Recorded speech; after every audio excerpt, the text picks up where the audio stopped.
Sainte Marie, Maman bon Dieu, priez pour nous, Saint Michel, tout bon ange bon Dieu, priez pour nous, Saint Jean-Baptiste et Saint Joseph, priez pour nous, priez pour nous. Bonjour à tous, bonnes frères, bonnes sœurs, mauriciennes d'ici ou d'ailleurs. Merci encore de venir nous dans le programme N5 chaque jour. Dans ce programme-là, nous avons l'occasion de faire connaissance un peu avec Van Saint qui l'Église tous les jours aide-nous pour célébrer et nous pour demander prier pour nous et prier pour nos familles. Aujourd'hui, le 19 août, l'Église invite nous à célébrer mémoire Saint Jean-Eudes. Saint Jean-Eudes, patron d'un séminariste diocésain, patron d'un formateur, d'un prêtre, patron d'un cœur unifié en Jésus et Marie, qui a une dévotion spéciale pour le cœur de Jésus et de Marie. Patron d'un fondateur du culte liturgique des cœurs immaculés de Marie et puis de Jésus, et l'y invoqué pour une vocation, pour la prière des vocations sacerdotales, pour un prédicateur et pour une communauté religieuse apostolique. Et aujourd'hui, nous profitons pour saluer ban Jean, ban Eudes, ban Jean-Eudes, ban Eudoxie, ban Eudeline. Alors là, nous en Normandie, à Caen, au 7e siècle. Jean-Eudes, il a pu prêcher, dans l'église, il a pu prêcher, et il a pu prêcher sur la miséricorde, la tendresse du Christ, et surtout l'amour brûlant des cœurs unis de Jésus et de Marie. Sur l'audience, pas de monde qui dans l'assemblée, se bouleversé. Alors un homme débouté, il pleurait et il confessait à haute voix, motin mort, et tout diffé fin réveille-moi. Motin mort, et tout diffé de la flamme, fin réveille-moi. Parce qu'ils ont eu, ça peut prêcher, non pas des idées, mais ça peut mettre du feu, ça peut allumer la flamme dans les cœurs des fidèles. Sa parole vivante et son amour passionné pour le Christ fin réveille la France du grand siècle. Jean-Eudes fut né en 1601 d'un petit village en Normandie, pendant une époque quand la France était encore marquée par la guerre de religion, et il y a une espèce de renouveau spirituel qui a pu commencer après le concile de Trente. Il grandit dans une famille pieuse, bien religieuse. Il étudiait comme un jésuite, et puis il rentre dans la congrégation de l'Oratoire à Paris. À 24 ans, il devient prêtre, et il est profondément marqué par un besoin pour réformer la morale du clergé, et il est profondément marqué aussi par la misère spirituelle du peuple. Alors il devient un prédicateur des missions, une mission populaire. Il forme un prêtre, il forme une congrégation religieuse et il initie un culte au cœur de Jésus et de Marie. Il est mort à Caen, en Normandie, en 1680. Il est canonisé en 1925 par Pie XI. Jean-Eudes était comme si révolté par la négligence spirituelle beaucoup de prêtres de l'époque.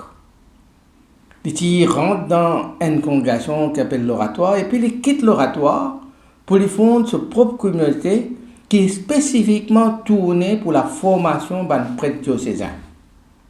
Cette congrégation s'appelle la congrégation de Jésus et de Marie, et on a maintenant plus connu sous le nom de eudistes. Ils font sa congrégation-là en 1642.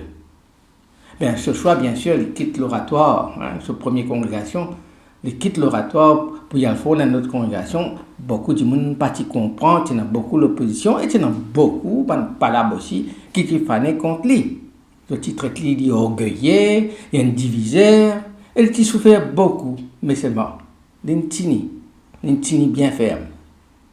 Alors, il fonde aussi l'ordre de Notre-Dame de la Charité. Et ça, c'est pour accueillir et réinsère une femme qui sortit de la prostitution. À une époque, que les femmes qui rejetées par la société, les redonnent une dignité et les redonnent la foi, ce qui, bien sûr, tu provoques une moquerie, une calomnie, une accusation contre lui.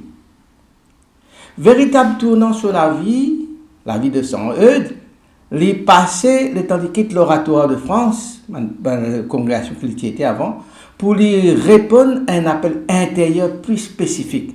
Et ça l'appel intérieur, c'est à fondre une société entièrement dédiée à la formation des prêtres, mais pas de prêtres saints.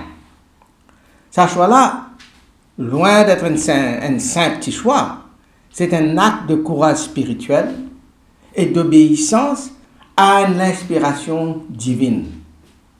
Il renonce à la sécurité d'une communauté déjà établie pour créer une autre congrégation, la congrégation de Jésus et Marie, les eudistes, en 1643.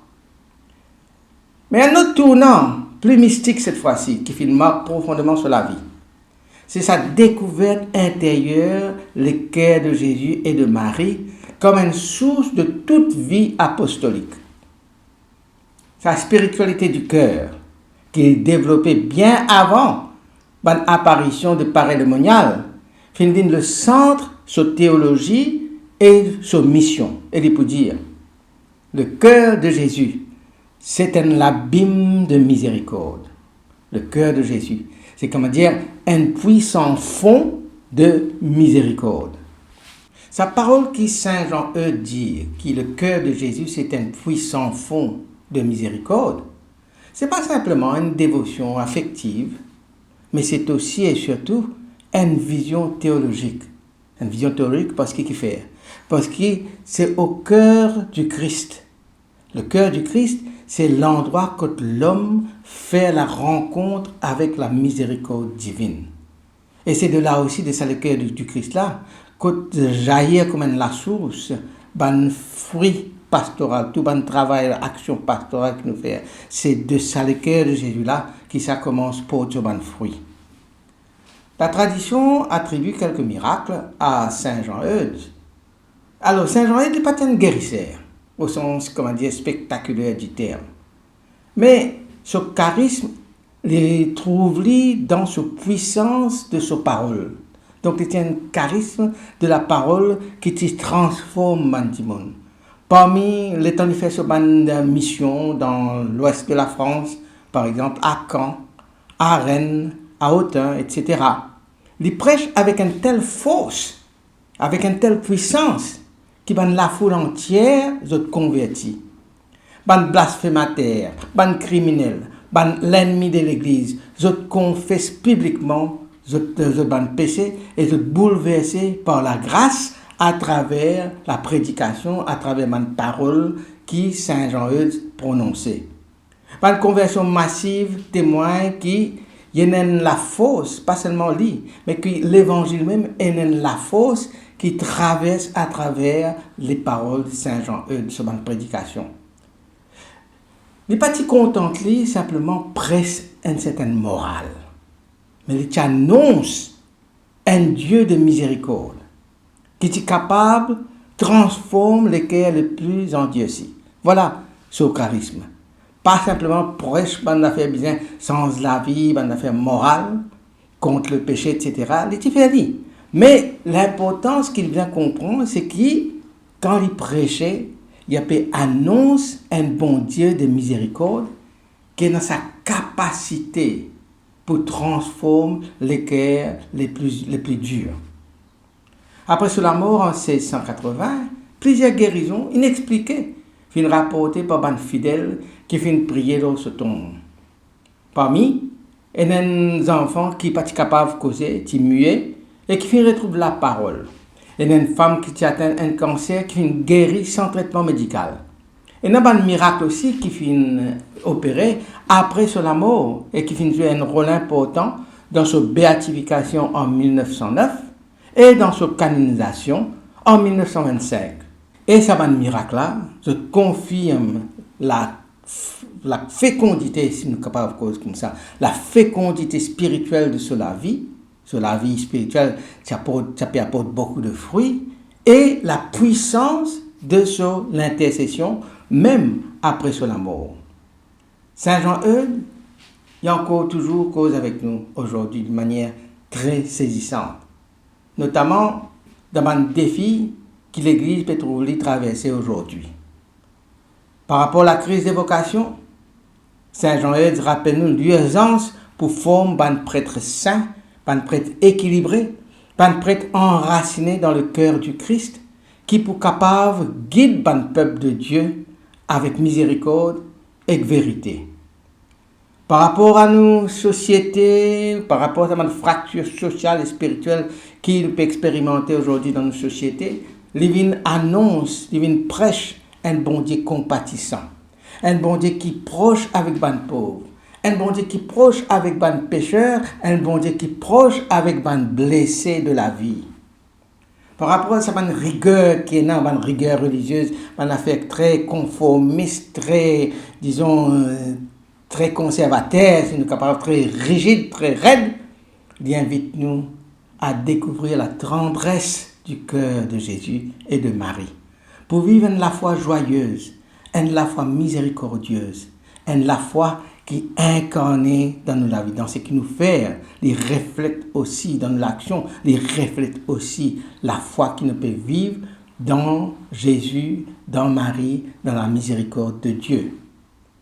Donc, nous pouvons dire que Saint Jean-Eudes, c'est un passeur de miséricorde, un formateur des cœurs, un prophète de la tendresse divine. Saint Jean-Eudes laisse plusieurs paroles qui sont très marquantes dans son époque et qui encore marquent nous profondément aujourd'hui et qui montrent aussi sa spiritualité profonde qui est née avec le cœur de Jésus et de Marie. Alors il peut dire: au cœur admirable de Marie, vous êtes le chef-d'œuvre des merveilles de Dieu. Au cœur admirable de Marie, vous êtes le chef-d'œuvre des merveilles de Dieu. Ça, c'est une louange à la Vierge qui reflète sur l'amour profond pour la Vierge Marie. Elle peut dire, nous devons vivre avec Jésus dans nous et nous dans Jésus. Nous devons vivre avec Jésus dans nous et nous dans Jésus. C'est une invitation pour nous rendre dans une union mystique à la vie intérieure nourrie par le Christ. Une invitation pour nous vivre sur la vie intérieure-là qui est nourrie non pas par banalité, mais nourrie par le Christ. Elle est pour dire, soyez le cœur de Jésus et de Marie sur la terre. Imaginez que ça l'appelle là. C'est un appel pour nous incarner la miséricorde dans la vie quotidienne, la vie chrétienne quotidienne, dans la vie de tous les jours. Une incarnation de la miséricorde divine à travers Jésus et Marie, à travers une dévotion au cœur de Jésus et de Marie, dans le monde qui nous peut vivre aujourd'hui en tant que chrétiens. C'est une parole qui traduit une intimité spirituelle avec le cœur uni de Marie et de Jésus, et ce désir pour trouver que chaque baptisé vient une image, vient un reflet vivant du Christ dans le monde. Alors, à nous prier. Saint Jean-Eudes, apôtre ardent des cœurs de Jésus et de Marie, maître de miséricorde et Père spirituel, toi qui fais une forme ban prêtre saint, console ban l'âme blessée et réchauffe les cœurs ban froid par ton feu divin qui est allumé dans toi à travers tes paroles de flamme. Viens ravivre en nous nos propres la foi. Apprends-nous qui manière bien prier, qui manière bien content, qui manière bien pardonner.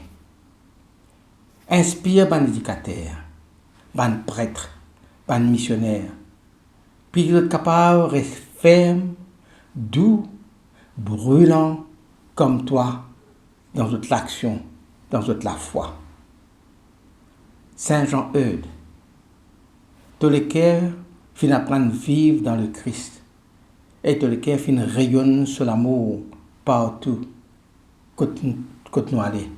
Faire que nous rayonnent même l'amour, faire que nous brûler avec même la flamme, faire que nous les cœurs brûlent le monde avec la miséricorde de Dieu et l'amour de Dieu. Saint Jean-Eudes, priez pour nous et surtout, priez pour nous, bonnes prêtres. Amen. Qui bon Dieu bénisse et tous les bonnes proches, qui sur l'esprit habite toujours dans eux, qui les protège partout et toujours. Au nom du Père et du Fils et du Saint-Esprit. Amen. Et à demain. Saint-André et Saint-Matthieu, priez pour nous. Saint-Jean, Saint-Marc et Saint-Luc, priez pour nous, priez pour nous, priez pour nous. Sainte-Marie-Madeleine et Saint-Étienne, Priez pour nous. Saint-Ignace et Saint-Laurent,